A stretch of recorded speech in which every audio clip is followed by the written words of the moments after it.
So welcome and thank you so much for being on the podcast today and for this conversation. Welcome to the Finjan Show. Thank you so much for signing up. I appreciate the invite. I'm honored to be on it because I know that you're doing some big things, and it's great to be on a show that is highlighting entrepreneurs. I love it. Yeah, well, you're actually another awesome entrepreneur. So I would love to just have maybe the audience just a little bit about your background. What did you do before your business and how did you get to your business? Yeah, so I majored in finance, graduated Wayne State, and 1999 I moved to New York City, and I was a trader for a couple of years there. 9/11 brought me back home, and I stayed in finance, and I was working for a financial advisory firm in Birmingham, and my dad wanted to get out of the family business. And so after being in for about 30 years, he was willing to let it go for a song. And I felt that we had a little bit more there than what it was being sold for. And being in the financial advisory world, I looked at my dad's finances, and he was not going to be able to make it for too long for what he was selling it for, what he had compiled over the years. So he said he's done, and I said I'll take it over. And he said, okay, here you go. So 9 years ago, I started working double duty for a couple of years, full time for a couple of years. And I just always had this feeling that business had what it took. I just didn't know that we put everything into it. My mom and dad worked very, very hard, and they were that very, very typical mom and pop shop. We're going to just keep it small, keep food on the table. That's all my mom wanted out of it, which is what they got for many, many years, which is awesome. They taught me how to work hard, and I took it over back in 2011, late 2011. Yeah. It gave me just so much goosebumps everywhere, man. I mean, that's what a story. I mean, this is really what a lot of entrepreneurs really do, right? You don't do it because you want to get rich and famous. You do it because you want to put food on the table, fill a need within the community, figure out for your, husband, wife, kids, family stuff. And assuming that the story with so many millions of entrepreneurs all over the place. So Thank you so much for sharing that. So I would like to elaborate a little bit because you said you were double duty, just so we could understand really what it took. Amos, what did you walk us through those couple of years? What happened? What did you do? Yeah, I mean, I had a 9-to-5 job, and for what the business that my dad was trying to exit out of, it's a family business. We're in the pizza business, and it's a convenience store with a pizzeria inside of it. And like I said, I was working 9 to 5, and the business was not making enough for me to just jump off of one and onto the other. So for 2 straight years, I was working 9 to 5, and then the rest of the day at the store and trying to build that back up. Build some processes, some systems, and really try to create. It's that show me the money type of moment. I wasn't looking for the money; I was just looking for customers. We just needed customers to walk in the door. So for 2 straight years, it was advertised with every last penny that we had in the bank. Literally, like we were check to check, and the bank was like, it would climb from sales and it would go to zero pretty much. And then it would climb from sales and go to zero. So we were advertising. In my first year, I did like literally 4 times the ads that we did the year before. And then the year after that, we did another 4 times what I did the year before that.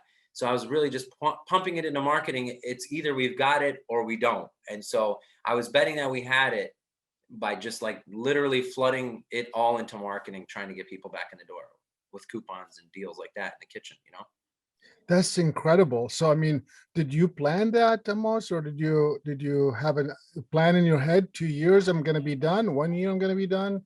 Just walk me through that so you can help others. And the goal of this, as you know, to bust these myths that, all these entrepreneurs are multimillionaire. I'm not saying that you're not, or you shouldn't be.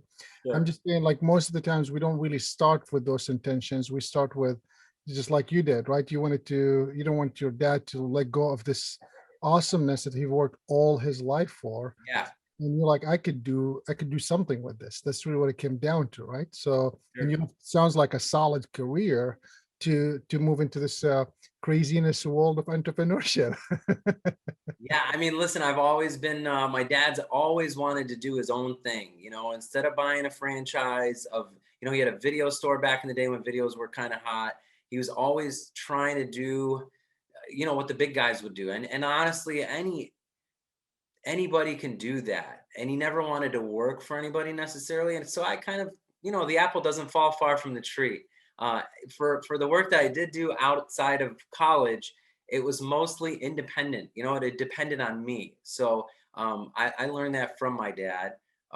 So I was always working on commission. I was never really a salaried. I never worked for. I only had one corporate job my whole life outside of college. So yeah. So I've been in and out of business here and there. When I came back from New York, I tried to open a second location for the pizza place. Didn't work out. So I was like, let me get back into my finance world, fall back on my degree. I'm glad I got that. I had that degree in my back pocket. But yeah, it's a lot of effort. And I did not have a plan like drawn out. I'm like, the only way I can get people in the door right now is marketing. I just know marketing from college and knowing that's how people bring, potential sales in the door, and treat everybody with the utmost, like, Jack Ma said it from Alibaba, his staff is first, his customers second, shareholders are third, and I did that without knowing that I was doing that, so I came in, we made staff changes, we made sure like phones are being answered, like we're not running out of slices in the window, those types of things that just, get everybody on a page versus like just doing whatever, right? So they had a TV in there, they were watching cable during the day, and I'm just like, this is not business, So we made some changes.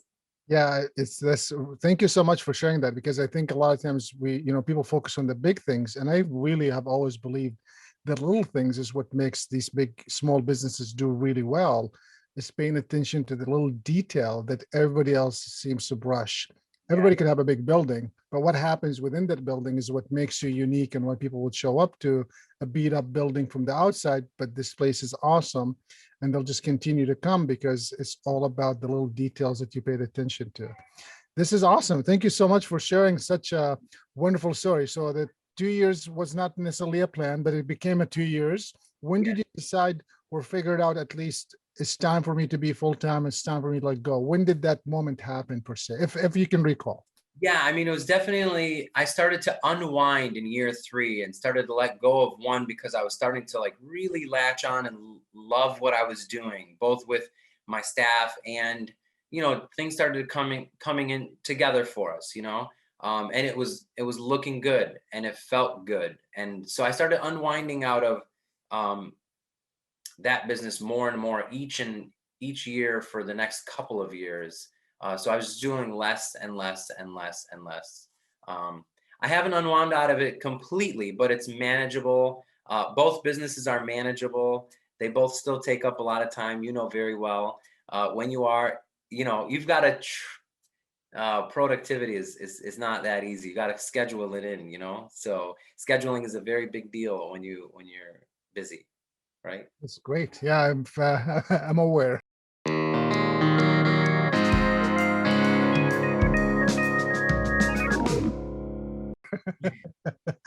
So just a couple of things maybe we could leave the listeners behind with.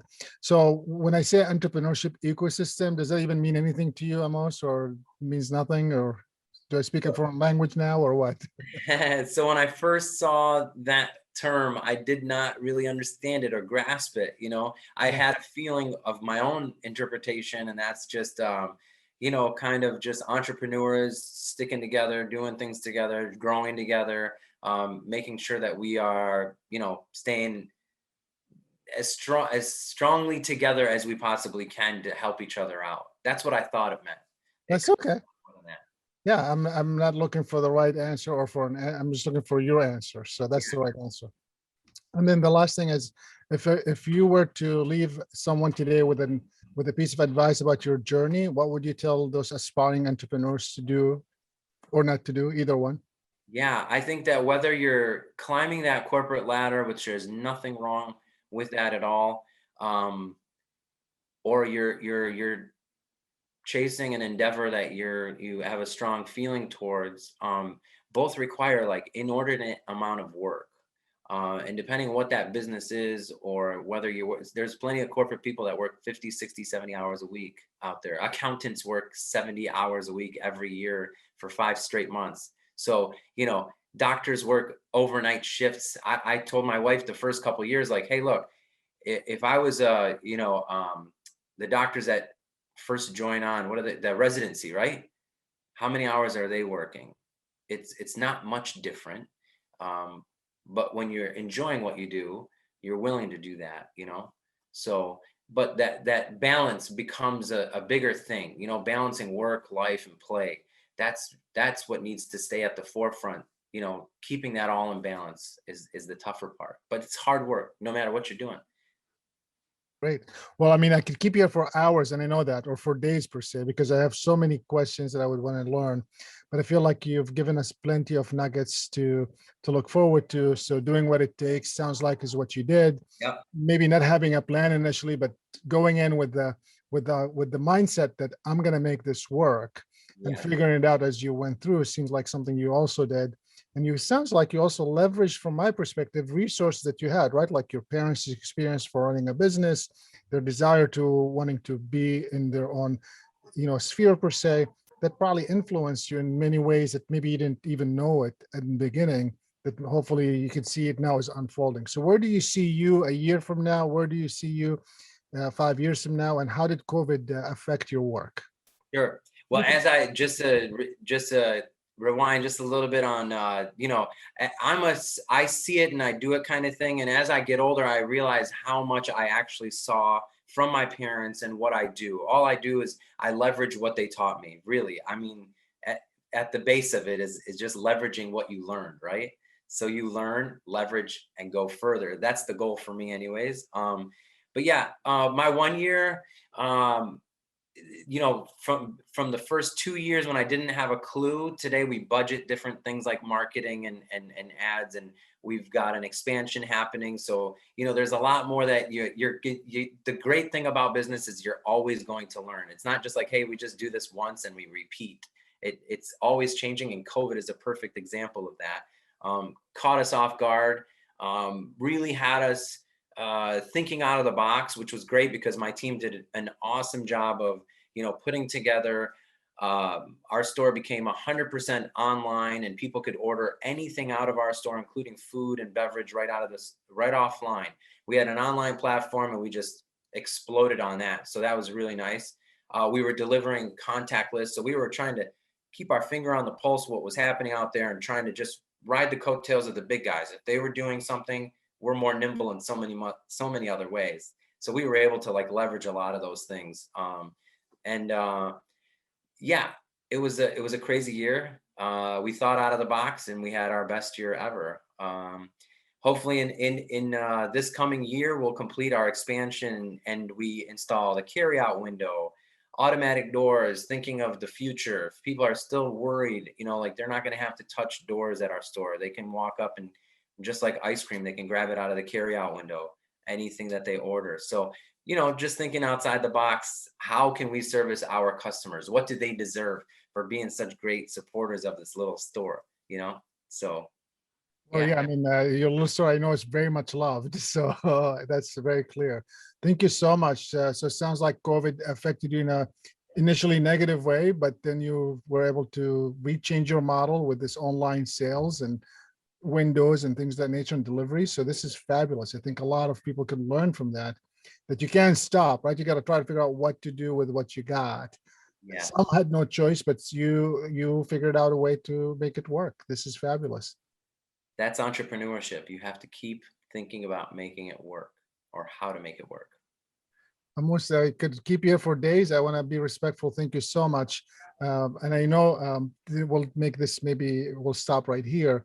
I want to thank you for being here. And if people want to learn more about you or about your pizza place, what should they do? You could visit us at www.tanyaspizza.com, TANIAS pizza.com. Very cool. Yeah, yeah. That's basic stuff, right? You got to get more customers walking through the doors. Hopefully, that's the goal, right? Thank you so much for making time. Thank you. I'm gonna stop it right here, but then I have a few questions. If I remember, your parents immigrants here, right? Yes, they came in 67. Wow. So you're the first generation. Yes, yes. Fantastic, fantastic. And where did they come from? I couldn't remember. Yeah, they're from Iraq. Oh, okay. So do Yeah. you speak a little bit of Arabic, or they didn't teach you? I'm Chaldean and I speak 100% of, I'm 100% fluent in Chaldean. Yeah. Wow, that's impressive. Thank you. Yeah, that That's was the first language I learned actually before English because they were still so fresh here. My grandparents were with me during the day, my parents at night, and everybody spoke Chaldean. So I have no choice but to learn that language first, and it stayed with me this entire time because my grandparents uh, didn't speak much English, so I kept it in my tool belt, and I practiced it as much as I possibly can. Yeah. Are you planning to teach it to your kids? Well, no, probably not. They're 14 and 12 now, so they know a few words, but not much.